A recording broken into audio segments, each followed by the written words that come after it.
Well, thank everybody for coming, and we're delighted to welcome all of you today for the important discussion on arbitrary detention and judicial falsifications in Qatar. This event aims to shed light on a critical issue with far-reaching implications on human rights worldwide. At the center of our discussion is the case of Tayeb Benabdurrahmane. Sorry for slaughtering the name, whose story highlights the troubling concerns about the misuse of the judicial systems and arbitrary judicial practices.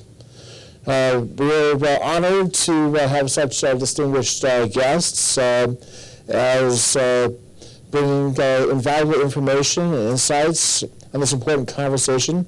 Special thanks to our virtual guest, Tayeb, for his courage in sharing his story and joining us live via Zoom. Thank you for being here. It is now my pleasure to hand the floor to our esteemed moderator, Poonam Sharma. Poonam is a dynamic and highly accomplished public speaker and the editor of Global Start View. She will guide us through today's discussion. All right, thank you so much. Thank you all for joining us today, joining the Capital Institute today for a discussion on arbitrary detention and judicial falsifications in Qatar. We are honored to have an impressive panel of speakers to explore the case of Tayeb Benabdurrahmane and its implications on human rights. We're going to start with a brief video presentation, which you can see on that monitor.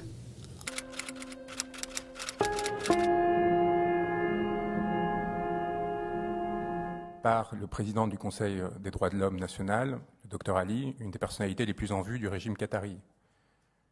M. Abderrahmane, et c'est peut-être pour cela que son affaire bénéficie aujourd'hui d'une attention, y compris médiatique, ne ressemble pas aux milliers de victimes que le régime qatari a fait ces dernières années, dans un silence étourdissant et dans une incapacité d'incarnation de leur part, parce qu'ils étaient soit des ouvriers du sud-est asiatique, soit des opposants politiques que l'on avait réussi à faire disparaître sans preuve. M. Benabdurrahmane est un miraculé, et c'est un miracle que nous soyons aujourd'hui en mesure de vous porter sa voix et de vous faire connaître son histoire, celle de sa famille et de ses proches.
Je travaille avec le président de Paris Saint-Germain.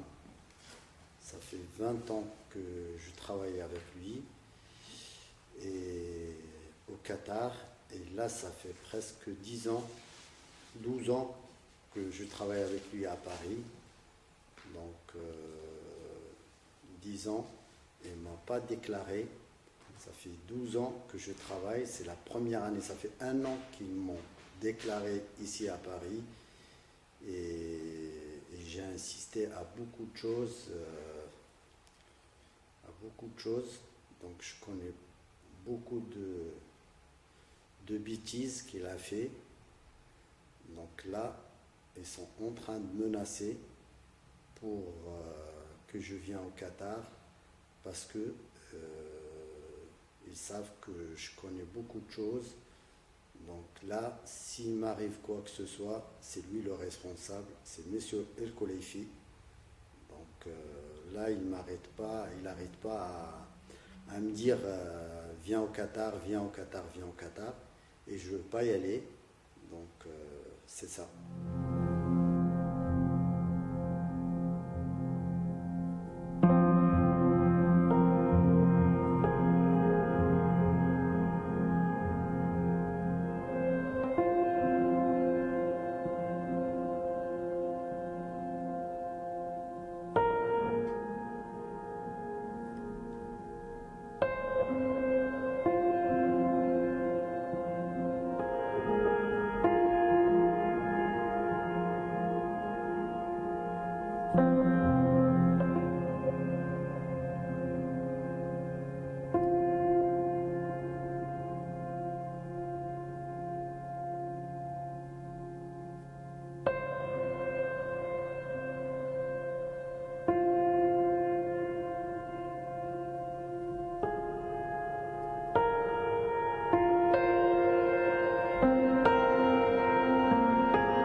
All right.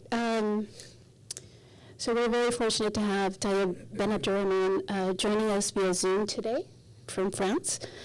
Tayeb is a French business director specializing in geopolitical and economic consultancy with over 2 decades of experience. During Qatar's 2017 diplomatic crisis, he collaborated with Qatari institutions to build international support for the country. As a senior advisor to Qatar's National Human Rights Committee, he led initiatives on anti-corruption and intelligence gathering. So, Tayeb, I'm handing the mic over to you for your remarks, and thank you again for joining us. Thank you. Hello, everyone. I would like to sincerely thank you for being here today to hear my testimony regarding my case, which is marked by several human rights violations. I have been sentenced to death, and I'm a victim of judicial falsifications of the highest magnitude. I am here to shed light on these injustices I face so that the truth can be heard. Thank you. All right, thank you, Tayeb, for your introductory remarks. Our next speaker today, and we have a very impressive panel of speakers with us. Our next speaker, sitting right here to my left, is Luc Vidal, who's an international human rights lawyer based in Paris, with extensive experience in interstate disputes, investment arbitration, and international criminal law. As head of the International Litigation and Arbitration Department within a boutique firm, he has advised and represented states, corporations, and individuals before international and European courts and tribunals, including the International Court of Justice. Luc was also a member of the Task Force on Accountability for Crimes Committed in Ukraine that was constituted in 2022 under the supervision of Counsel Amal Clooney. So, Luc, over to you, and if you could keep your remarks to about 5 to 7 minutes, that would be great. Thank you. Thank you very much, and thank you very much for having me here today. I've been counsel to Tayeb for the last 3 years, and I think that my remark, at least during this first phase, will mostly be to recount the different, I would say, the factual background of what happened to Tayeb since his arrest in Qatar in 2020. So to give you a brief summary of the factual background of this case, Tayeb is, to put it, an international businessman who had been active at different levels, both in France and on an international level for the last decade, when he was approached in 2017 by Qatar, who were seeking at the time, Qatar was facing a very strong blockade from other countries within the Persian region, and they were looking for personalities to raise awareness about the situation of the Qatari population, especially in Europe. And Tayeb was selected to carry the voice of the Qatari population in France and in some African countries. So that's why Qatar started working for Qatari authority, and that's also the reason why in 2019 he became the general advisor to the Qatari National Human Rights Committee.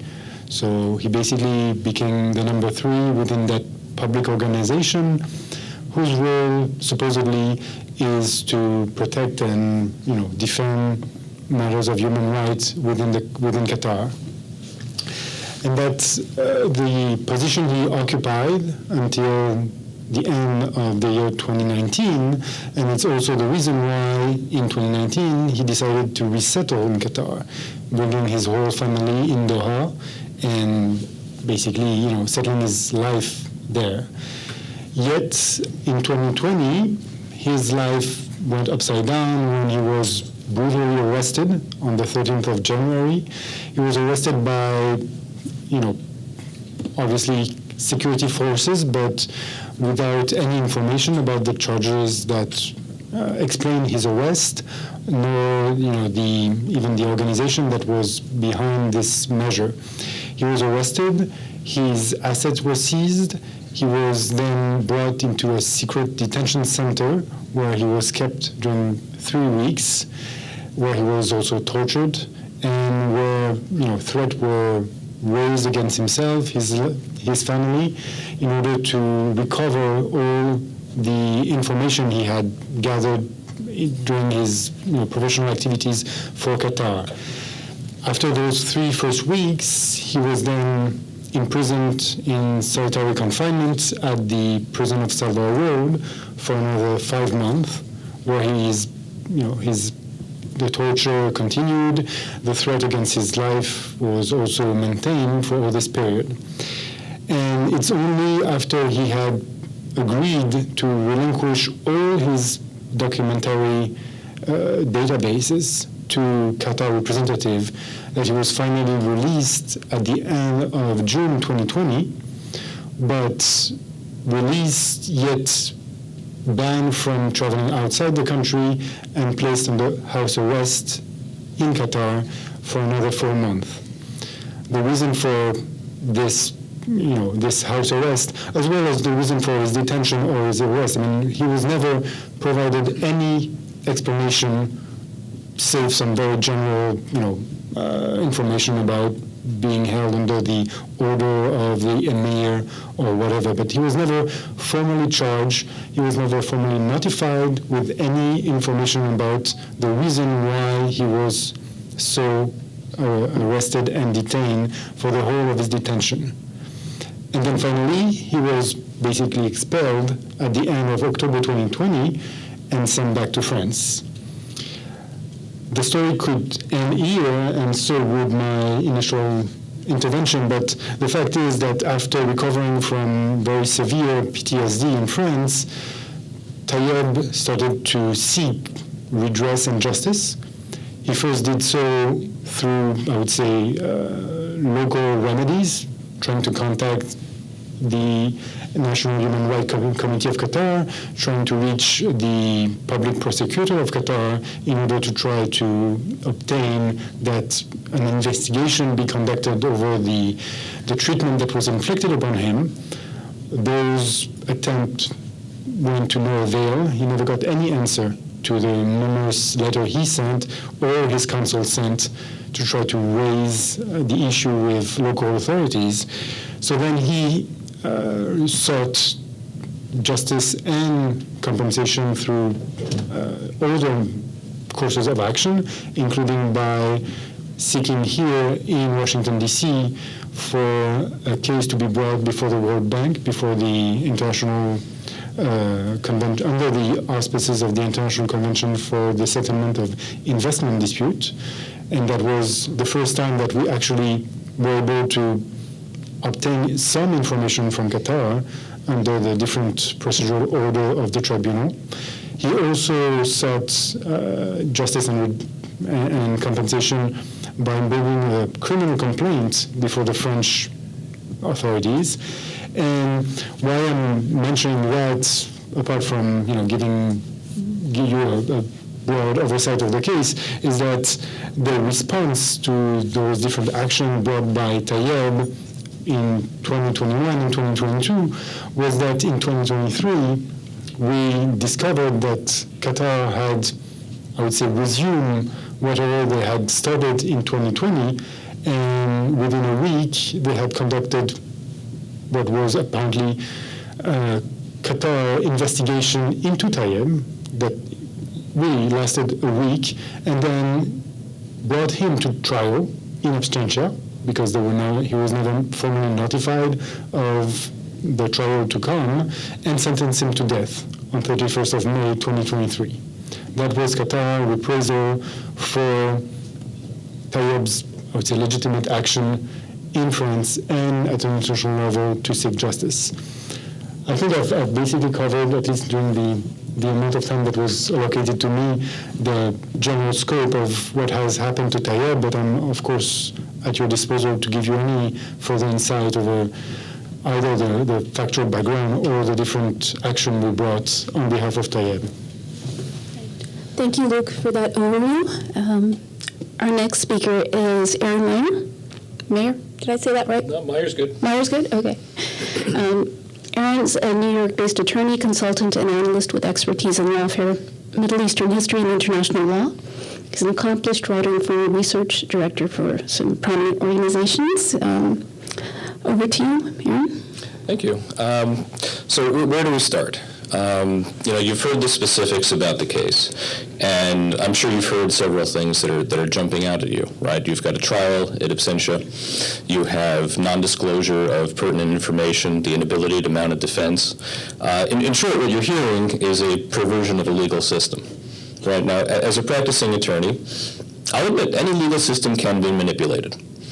But when you read the facts of this case and you read what Qatar did when he tried to seek redress outside of that country, where of course you're not going to find any sort of justice, what you find is that the legal system there, it's not simply being manipulated, it's set up that way. What you have is a system where anybody can be tried, can be imprisoned, and sentenced to death without any sort of what we would call due process. How does that happen? Well, there are historical precedents that could have led us to this point. A little-known case in 1763 in England comes to mind. There was a dispute. The Secretary of State believed that he had the power to issue a general warrant and that he could delegate anybody in all of England to search and seize any person at any time. He actually said this. And he said that because certain other officials had used that since the Revolution, British Revolution, not ours, therefore it was custom, and he had the right not only to have it, but to assign that, to delegate it. And it went up to the highest court, and we actually had two decisions. One was by Lord Camden, and one was by Lord Mansfield. And what they basically said was, no. Very simple answer, no. They gave slightly different reasons for it, which if anybody wants, I can point you to the right direction. But the key was, even if it had become a practice, that doesn't make it legitimate. And even if the Secretary of State may have had that does not mean that he had the power to delegate that. What you had was a court applying the law and directly refuting what the executive branch was trying to do. Right? If you had a Lord Mansfield in Qatar, I don't think this case would have been anything like what it became. But that's the problem.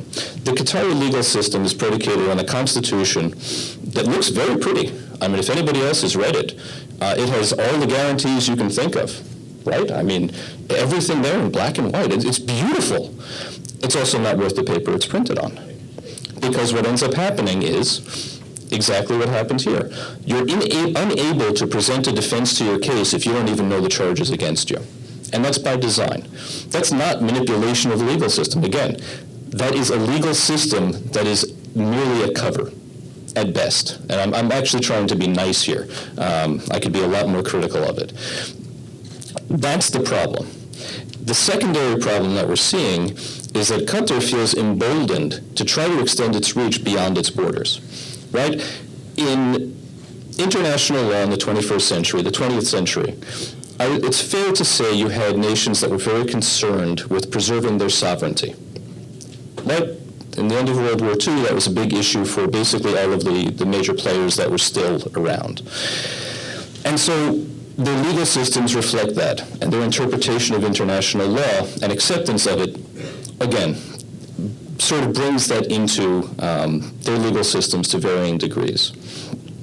What Qatar has done here is a step beyond that. Again, extending your internal sovereignty and trying to take advantage of it and apply it far beyond your borders, that's a relatively new concept that we've seen, especially in the 21st century. Iran is also notorious for trying to do this. For, again, reprisal is the right word. For preventing people from using legal means that are guaranteed in other countries or internationally to overcome what was otherwise an improper sovereign decision. So that is the legal structure that really is behind it. And I don't want to say legal because that doesn't feel right. You know, you're talking about what we would call in domestic court here, we would call it abusive process, right? When you're using the judicial process, not for any sort of legitimate purpose, but to silence someone, but for other similar reasons. And why? Well, I think that really goes into what is Qatar's problem?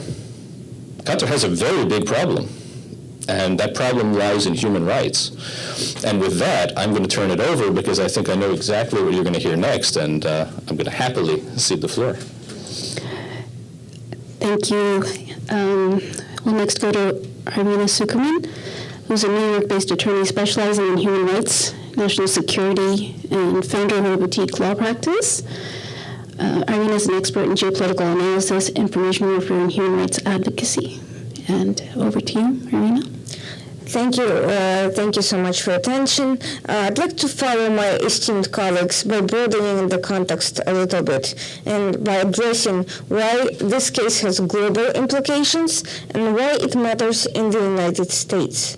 So I'd like to draw attention to a couple of interesting facts that I noticed browsing through the documents pertaining to this case. The first fact is that the individual whose phone was allegedly stolen by Tayeb and who was at the center of the scandal regarding FIFA corruption and the World Cup corruption and bribery was a cousin of the head of the state security in Qatar. By sheer chance, by sheer coincidence, this case took on this additional dimension because these two individuals, the organizer of the World Cup and the manager of the Paris Saint-Germain, is also a relative of intelligence, of the head of Qatari intelligence.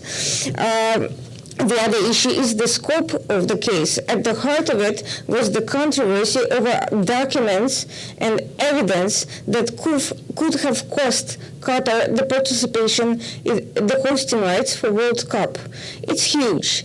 The same during the period of time we are talking about, the United States made direct accusations of bribery in Qatar's obtaining the rights. And there was also charges against this individual in question, Mr. Kayefi, for taking bribes related to broadcasting of the World Cup. Very serious charges. What's even more interesting that after the documents in question were forcibly recovered from Mr. Benabdurrahmane, he was magically acquitted in Switzerland of all these charges. Isn't that interesting? Also a coincidence.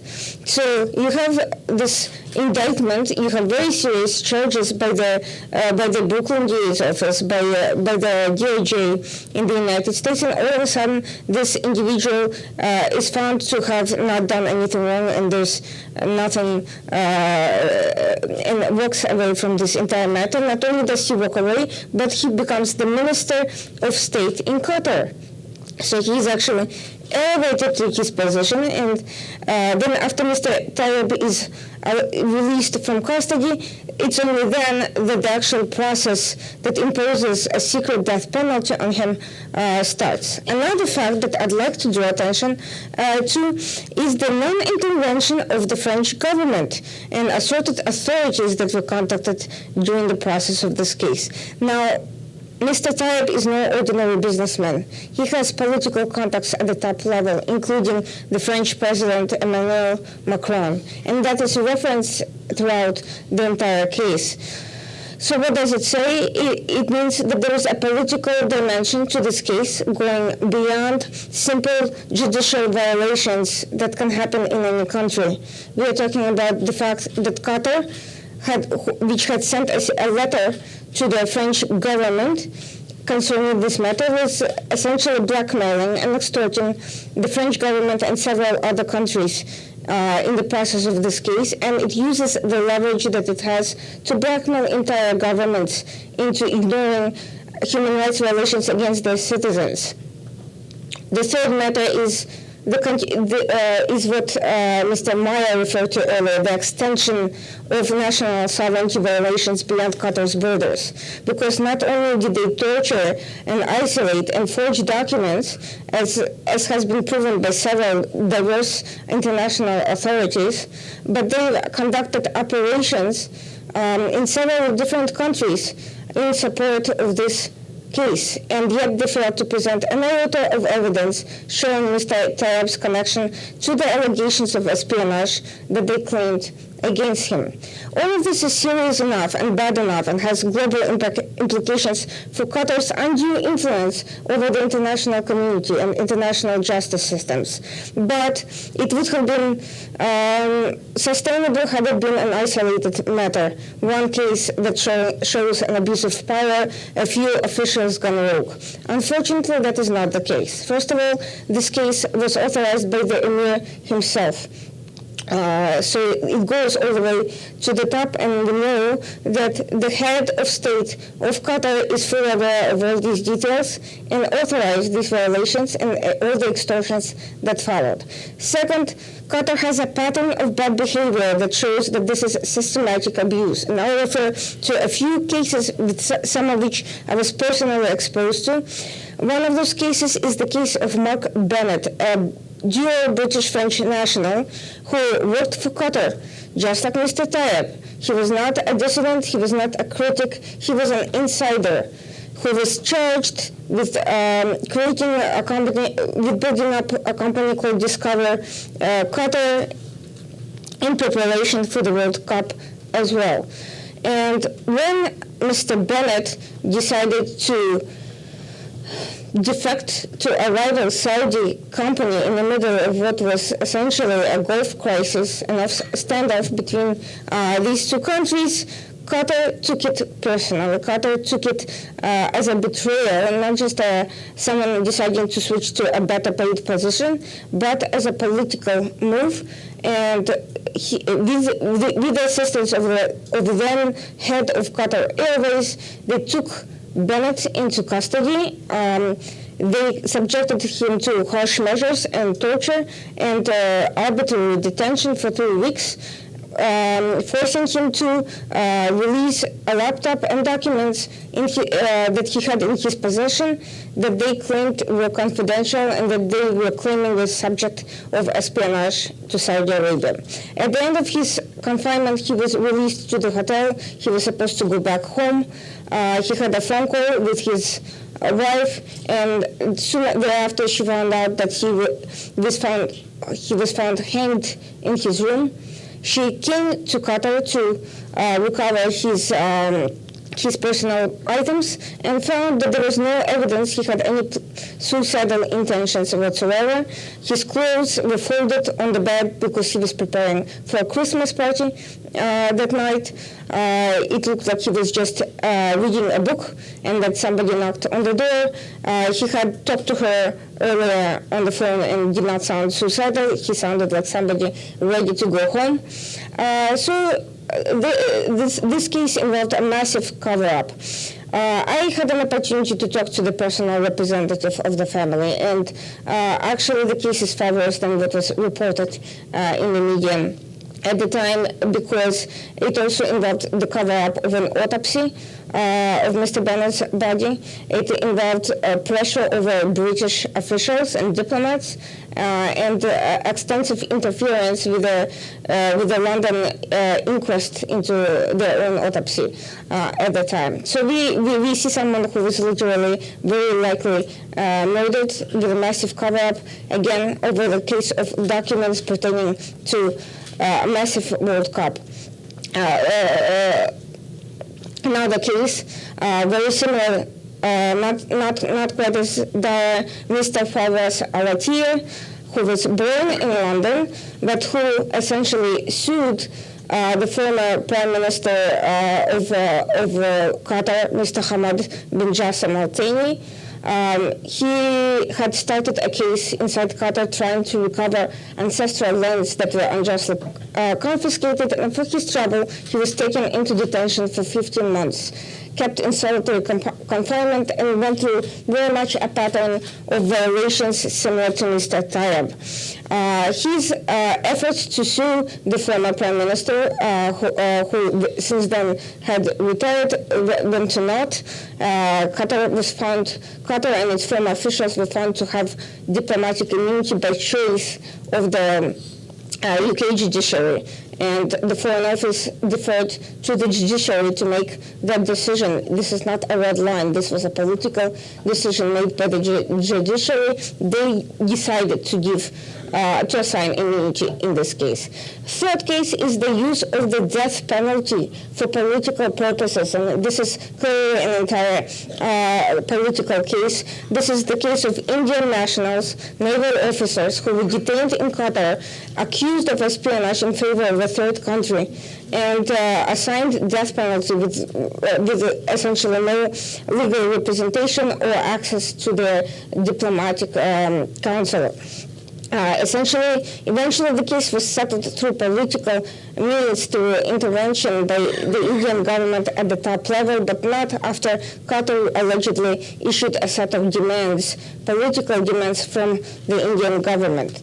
Finally, a fourth matter illustrating the danger that Mr. Tayeb remains at is a human rights case that took place that was aired during the course of the World Cup and yet failed to make any noise whatsoever.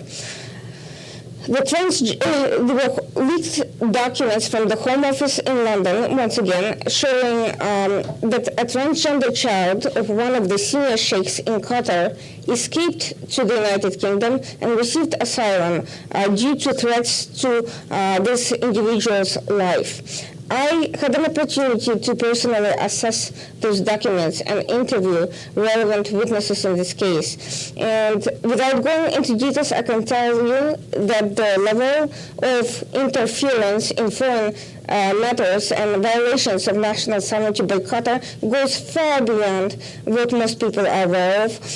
There are no measures that having been taken from forgery of documents to intimidation of witnesses to abduction of Qatari nationals from foreign soil, even those granted asylum. So, to summarize, Mr. Tayeb's life is indeed in danger. If Qatar issued the death penalty, if it is willing to intimidate entire governments to keep silence on this case, if it's playing political games at this level, there are no measures that it cannot use to advance its agenda. If these violations of national sovereignties are continue to be met with impunity. It's only a matter of time before American citizens can face similar matters.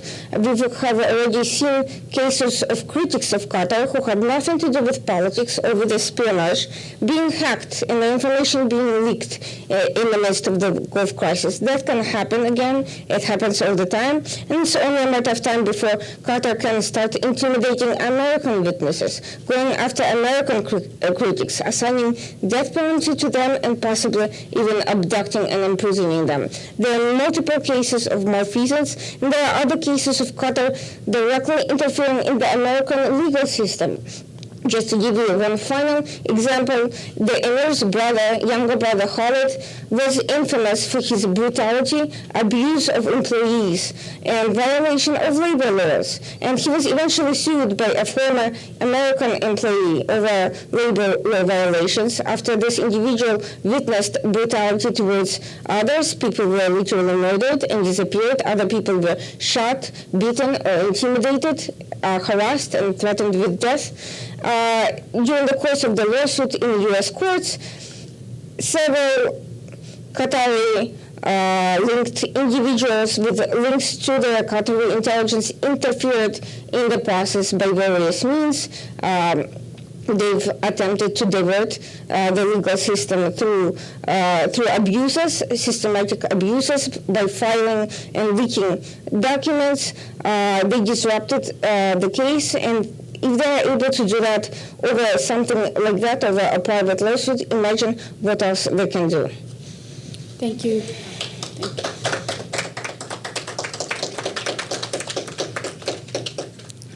All right, we have Andy Vermont, who's sent a video message. So if I can direct your attention to the monitor on this side. So very quickly, Andy is a journalist within Gazette and president of the World Council for Public Diplomacy and Community Dialogue. He's an advocate for fundamental rights and an EU Climate Pact ambassador. Ladies and gentlemen, my name is Andy Vermont. I'm a human rights defender with the World Council for Public Diplomacy and Community Dialogue. And today we are called to something greater than ourselves.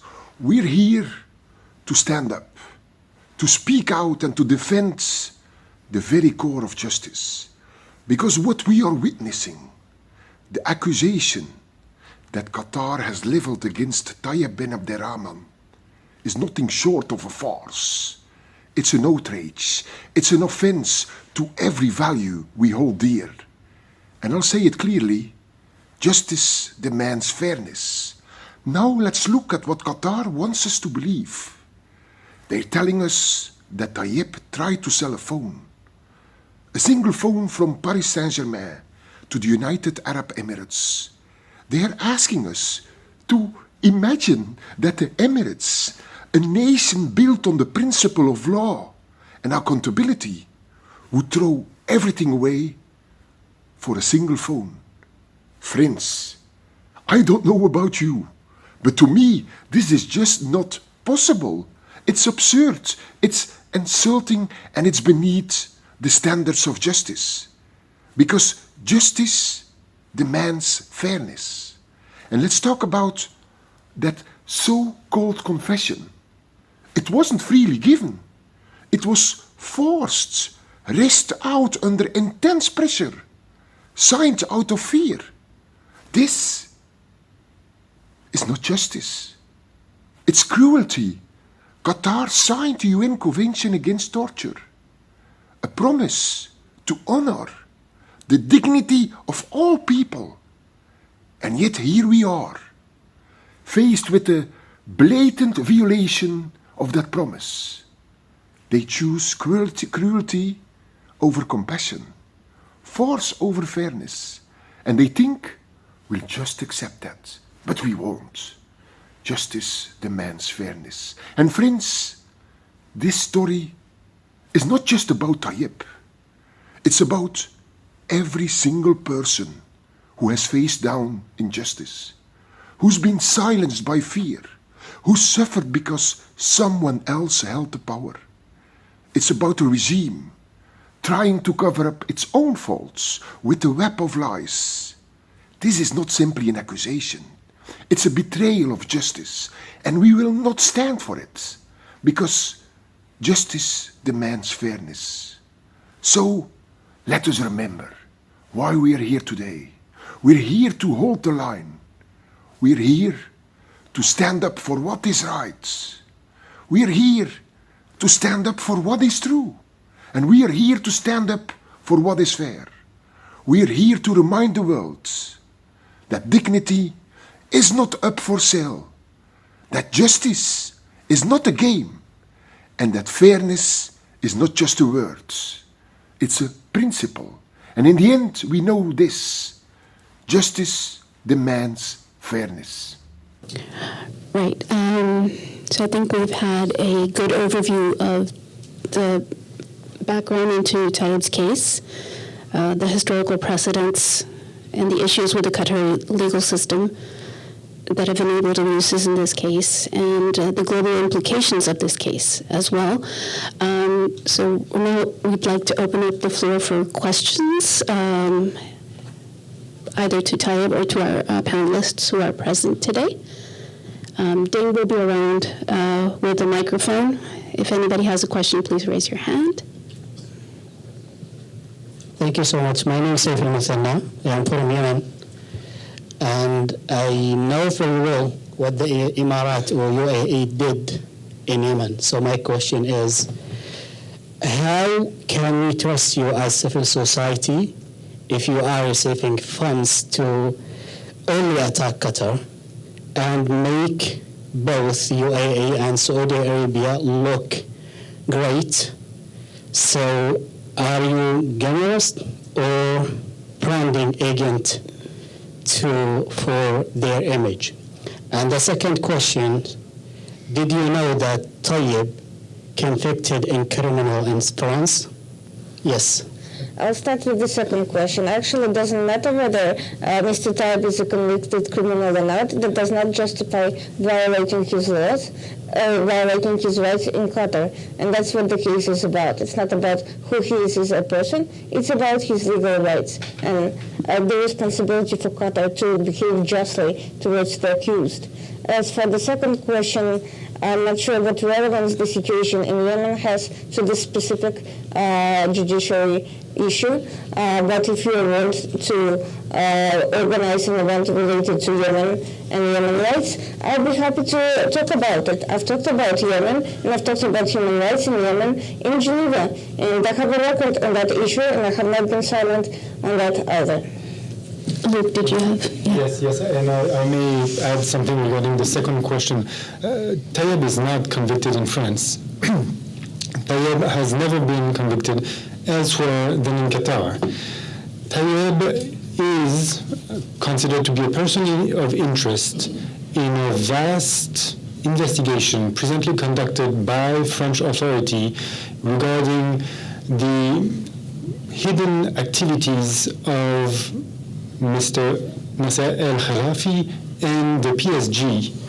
This vast investigation has been going on for now quite a while and involves dozens of persons along the lines that the PSG had set up a covert operation, let me put it this way, in order to investigate and eventually retaliate against person whose activity would be considered as adverse to the interest of Qatar and the interest of the PSG, so the Paris soccer club that Qatar owns. In that investigation, where, again, dozens of persons have been considered as person of interest, Tayeb, who were linked to the PSG, who were linked to some of PSG top official before he moved to Qatar, is considered as a person of interest. He has not been convicted at any stage, and he's presumed to be innocent in France, which is obviously not the case in Qatar, where he has been sentenced to death. I'm just going to add, let's also not forget that just because a Qatari court found him guilty, that doesn't mean any other country has to recognize that. Comity is premised on the notion that whatever legal proceedings occurred are, at least to some appreciable degree, compliant with the laws of another country. The United States, for example, would take one look at a trial without evidence, without disclosing even the charges, and it would be thrown out. So the Qatari judgment really doesn't apply anywhere else, and as you've already heard, there is no other judgment. But it doesn't mean that this judgment is not a threat to Tayeb's life, because the fact that it was rendered, in absentia, without any notification, meant that for some time there was a death sentence over, Qatar, over Tayeb, of which he was not aware of, and he could have, easily been traveling to a country which does not have the same level of respect for due process of law, and be arrested and be extradited to Qatar, because for a long time he didn't know that there was a death penalty pending against him, and the only reason he knew, and that's something that to move around what has been said before, the only way he knew about this death penalty was not through the assistance of the French government, who knew about it but did not act upon it and did not inform him. It was through actually the action of the press media, who revealed the condemnation when they heard about it through their own sources.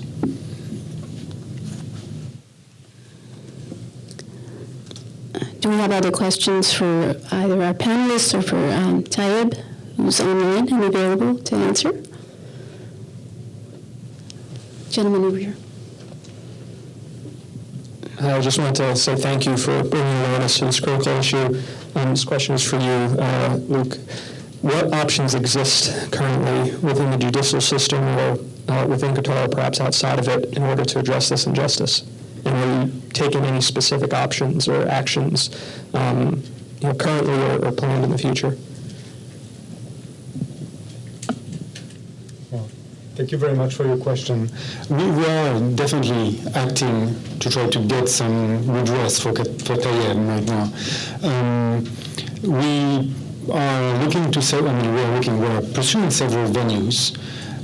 As I've said, we've filed a criminal complaint in France after the criminal complaint we filed in Qatar did not go any further than even acknowledging our complaint. So we filed a criminal complaint in France. In France, you can file a criminal complaint without naming the person the perpetrators. It's called a complaint against X. So we filed this criminal complaints for the accusation of torture, kidnapping, arbitrary detention, as well as other minor offenses, and this investigation is ongoing. It led to several action by a French judge, including raiding, sorry for the term, it may not be the appropriate one, but still raiding the offices of the president of the PSG, and most probably Tayeb's death sentencing a couple of months later was just retaliating for this action, which has raised a lot of press coverage at the time it was done. So that's one of the venues we're looking for. We also brought, because it was actually the only way we could bring Qatar to a judicial action, despite its sovereign immunities. We also brought an investor case before under the auspices of the International Convention for the Settlement of Investment Disputes here in Washington, D.C. And this case is also ongoing. I think what is interesting regarding this case, and all the documents available are public right now. What is interesting is that Qatar has tried very hard to get the case rejected on admissibility grounds, claiming that Tayeb was not an investor, claiming that we should not have access to some of the documents. And up to now, the tribunal has rejected all those claims. So obviously, even if the case is ongoing, and I won't give you the final decision, which will only come when the merits is brought sometimes in January 2026. But at least the tribunal, which is composed of impartial arbitrator, has decided that they want to hear Qatar's position on our allegation of malpractice, arrest, inequitable and unfair treatment. And I think that's very important. Gentleman over here.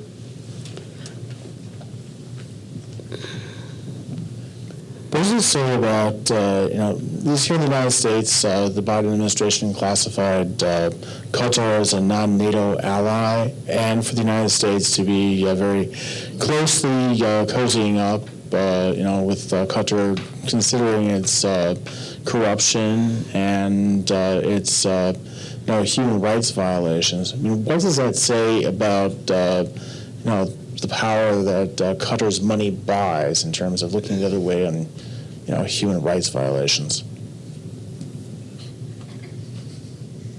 I'll take a stab at that one. Well, the relationship with Qatar has been growing through bipartisan administrations, and it's been a bipartisan failure.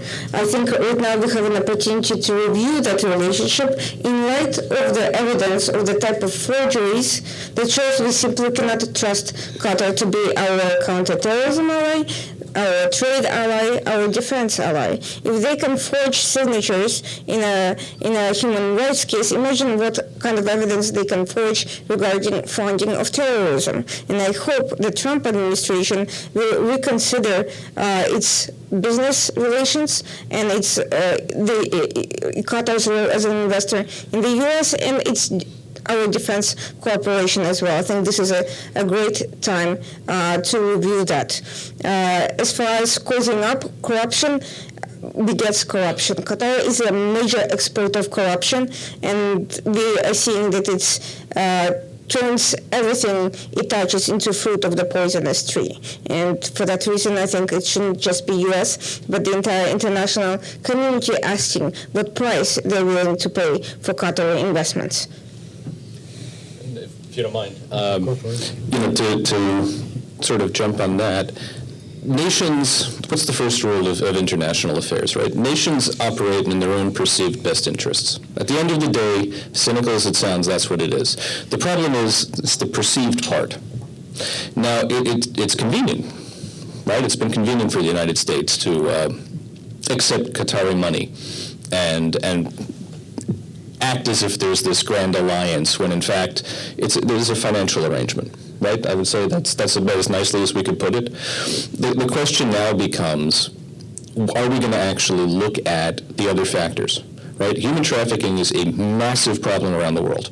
Okay, we're seeing it here in the United States. We're seeing a bipartisan approach to it finally, because it's affecting us right here. Qatar hasn't actually done anything significant. I know there have been reports that say they've reformed, and I'm sure there have been attempts, but it's still a massive issue there. Is that going to be the tipping point? At what point does the financial ramification mean less than the actual human toll in the larger picture? But that presupposes that there's a larger strategy on our part. That's going to be the first thing that we need. We need a strategy that actually goes beyond, well, we can get a trade surplus of X amount of billions of dollars, and we'll go from there. We need to get past that first. And if I may close on the subject, I mean, it's very hard for a French and European citizen not to speak about Qatar if you don't speak about corruption. I mean, we do live in a region where a member of the European Parliament was found with bags of money coming from Qatar. I mean, literally bags of money. You don't know if you imagine, but I've never seen someone with a bag of money. The vice president of the European Parliament had bags of money coming from Qatar.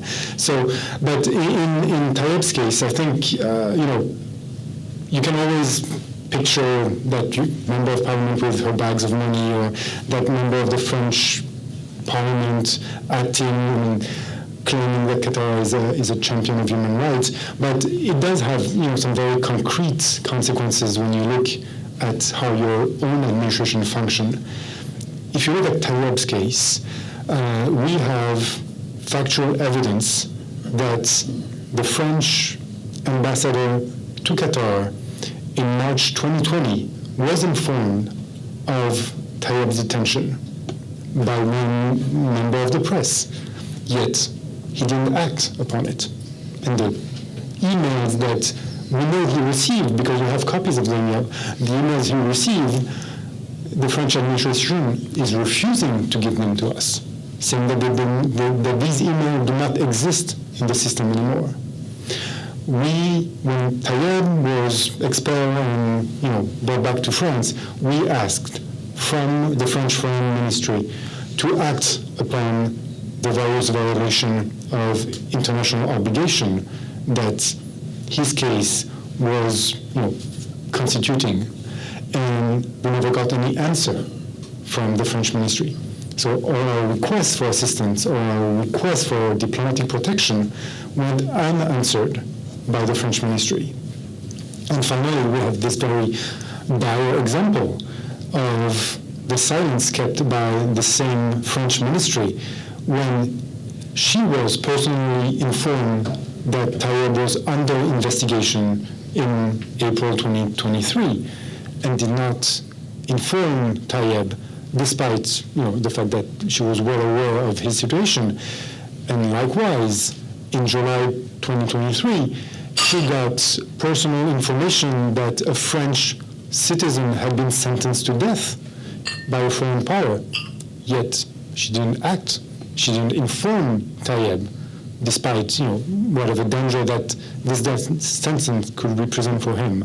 So I think that this corruption that we all see as big movement of money, etc., has very concrete adverse consequences on the way our own administration function, at least in France, but presumably also at the European Union. And I have no expertise in the US administration, but there are adverse consequences. And I think if something can, at least if one consequence of Tayeb's action was to have a more global reflection about what we expect from our own administration when it comes to defending citizens against foreign powers. Does anyone in the audience have a question for Tayeb, who's online via Zoom?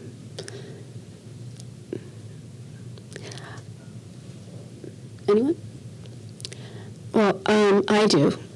Tayeb, thank you so much for your courage in telling your story, and I'm very sorry to learn the extent of what you have gone through. But how has this impacted your family? Would you like to talk about that? Share with us? Can we speak in French or translate in second? Yeah, yes. You can go. Merci pour votre question. Donc, je tiens ici à remercier encore mon épouse, donc Mahjouba Ben Keltoum, qui sans elle, je ne serais pas là en train de vous parler. Car elle a été impliquée malgré elle dans toutes ces souffrances et dans toute cette séquestration, parce qu'il s'agit d'une séquestration. Donc elle également a été torturée psychologiquement, puisque les services secrets... Yes, monsieur Tayeb, si je me permets de vous poser un peu.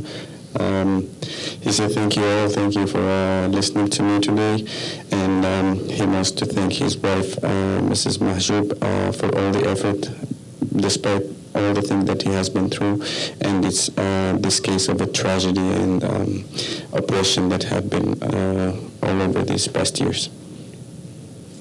Yes. Mon épouse a été torturée psychologiquement, puisque les services secrets m'ont obligé à se rendre en Algérie pour récupérer toutes mes archives personnelles et professionnelles en en janvier 2020. So his wife has been, my wife has been tortured physically and mentally. She has been forced to go to Algeria to get by personal stuff and by the secret services of Qatar. En laissant ma fille de 15 ans chez l'adjoint donc, du docteur Ali El-Mali, en obligeant de garder ma fille au Qatar. She has left his 15 years old daughter with Dr. Ali in Qatar. Donc, mon épouse donc, a ensuite pu retourner de la France pour essayer d'obtenir ma libération et on lui a demandé également le même service de remettre les différents supports et documents restés en France, d'abord à l'ambassade du Qatar et ensuite chez les avocats du Qatar. Okay. My wife has finally came to France and she had been also forced to get the documents from Qatar and from French. Si je veux clarifier quelque chose avec vous, M. Tayeb, vous voulez... En secret. Donc on a fait participer ma famille, malgré elle, dans une affaire qui est une affaire extrajudiciaire. Et en fait, une affaire d'un État voulu qui n'hésite pas à impliquer des gens innocents, votre femme, votre fille, votre fils, pour mettre de la pression et pour essayer de vous faire céder sur tous les plans, en plus de la torture physique et psychologique. Yeah, the case involved all my family, including my son, daughter, and my wife. They have been all included in this tragic case, and yeah, that's. Ouais, donc ma famille, comme je vous ai dit, est très affectée aujourd'hui, mais on continue le combat, car c'est au-delà de notre statut de victime. Il faut que les choses changent. On veut que la communauté internationale, et en l'occurrence les États-Unis aujourd'hui, puissent... Vous m'entendez? Yes, je peux vous entendre ça. Pardon. Donc on veut que la communauté internationale et les États-Unis en premier lieu, qui sont un allié stratégique et politique du Qatar, parce que vous savez, à quelques centaines de mètres de la base militaire qui représente 10 000 soldats américains, je me faisais torturer. Donc, il y a une réflexion à mener, savoir que des soldats positionnés à quelques centaines de mètres ont été peut-être des témoins privilégiés de ce qui s'est passé au Qatar. Donc, au-delà de... Yes, Mr. Tayeb, just yes. So we will fight back. Me and my family have been tortured, and my family is affected, so they can put some pressure on me. This scam government of Qatar, and I have been tortured a few meters away from a special force, like the embassy. He has been tortured and physically by some soldiers. Yes, you can continue. Vous pouvez continuer, monsieur. Donc je demande aux Américains de réfléchir à la compatibilité entre leurs valeurs, liberté, justice et droits humains et les pratiques de torture et de répression dans un pays qu'ils protègent militairement et soutiennent politiquement. So I am kindly asking the U.S. and the International Committee that are fighting for freedom and judicial department and justice to help me in my case and to defend what they believe in. Donc, je tiens encore à remercier tous les panélistes et également de toutes les personnes qui nous soutiennent et entendent ce témoignage d'une famille qui reste très affectée. So I would like to take a moment to thank everybody who has listened to me and who has been involved in my case, and I would thank you, all of you, for this chance that has been given to me. Merci beaucoup, Tayeb, and once again, thank you for sharing your story. Do you have any final closing parting thoughts before we wrap up? Well, maybe just a general concluding remark. So I've been a lawyer for 20 years, but I think I've never encountered a case that is so global in the sense that it touches so many levels of so many fields of the legal practice that I have. But my feeling is that this case is this case because Tayeb has shown, after he was expelled, has shown a resilience to the aggression that he suffered from Qatar, that he's continuing to suffer from Qatar, a relation that you barely never meet in someone. It's very exceptional, but it also, it should also show that there, as was said before, there are probably lots of other cases of similar, unlawful and inhuman treatment perpetrated by Qatar. Despite whatever the legal system may say, they still arrest and detain people without due process of law. They still torture people without due process of law. They still violate the consular protection that any foreigners must be granted when arrested by a foreign power. So I think that it's important to seize Tayeb case as one example of what is presently happening in Qatar and what could happen to any person, any foreign investor or foreign businessman, that for for whatever reason, because actually the real reason was never formally explained, but for whatever reason comes within, I would say, the bad the bad feeling from a Qatari official. And I think it's very important that Tayeb case to be shown as an example that we need to address collectively as lawyers, but also as citizens of foreign countries that do need to protect their fundamental right even abroad. And I think you said example. I was thinking, is this the tipping point? We know there have been other cases, right? But is this the one that's egregious, that will shock people's conscience? That you have somebody who actually went over there to work for their Human Rights Commission, right? That's a part that we have to remember. This is not just somebody who's going over there to work in industry or to facilitate business arrangements, which, by the way, that's the one area where Qatari law really has developed, is commercial transactions. That they're very good about now. But you have somebody who actually went out to do something about their human rights crisis, and that's who they turn around and target. That's who they're going after. And why? Well, we have our suspicions. Certainly, the FIFA scandal that they've been trying to cover up is a big part of it, and a lot of other corruption as well. Is this the tipping point? Is this the point where everybody can be shocked to the point where we're going to speak out about it and get the United States and get other countries to do it? France's reaction thus far has been less than one would hope. We can only hope that other countries will do a bit more. Qatar has never been held accountable for the types of violations that other countries have been slapped down and very hard. U.S. has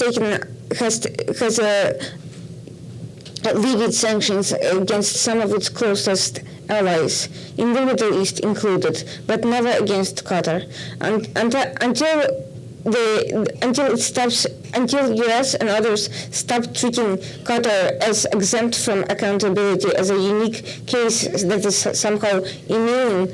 Nothing is going to change. The officials tied to torture should be sanctioned. The head of the state security apparatus that is allowing the falsification of documents, that is allowing the use of unaccepted methods, should not be allowed into the United States. He should not be cooperating with the United States on anything. You cannot trust a person who is involved in violations to be an ally. You cannot trust him on any issue. Yes, the emir has sovereign immunity, you can sue him, but there are many other ways in which you can pressure Qatar. For instance, by shutting down Al Jazeera, which also played a nefarious role in this case, and it has promoted global terrorism. It not only should be sanctioned and labeled as under fire, which it most certainly is. It's actually funded by the state of Qatar, by the emir personally, but it is actually acting as a political apparatus engaging in abuses, promoting human rights abuses. There is no value that it provides to the international community, and certainly not to the U.S. There are lawsuits that should be allowed to proceed against Qatari entities and individuals. There are assets that can be frozen and can be seized. When Qataris are no longer welcome in the United States, when their money is no longer welcome, when you cannot pay people because no one wants to take their money, then things will start to change. It can be a very clear signal. When we start reviewing our special relations with them, when we start revoking the non-NATO ally status over their violations, things will start to change. Qatar is a very small country. Unless bigger countries like the US, like European Union, like the Middle Eastern countries give it the cover of legitimacy, it has no legitimacy. It has a population, and a local population of about 300,000 people. The rest are foreign workers with very limited rights. They do not have voting power. They have no power. They have no voice. So stop giving Qatar more power than it has or needs to have, and stop. And there are plenty of money to be made elsewhere. I'd like to thank all of our panelists today for this very thought-provoking discussion. I don't think I can add any more to summarize, but I just want to say that injustice anywhere is a threat to human rights everywhere, so we should all keep that in mind. So thank you, Luke, Erin, Irina, Tayeb, thank you, and Andy who joined us via video message. But I'd also like to express my thanks and gratitude to the Capital Institute and Bing and Maria for putting this together. So if we can have a round of applause for these two lovely ladies, our panelists, and thank you all for joining us today.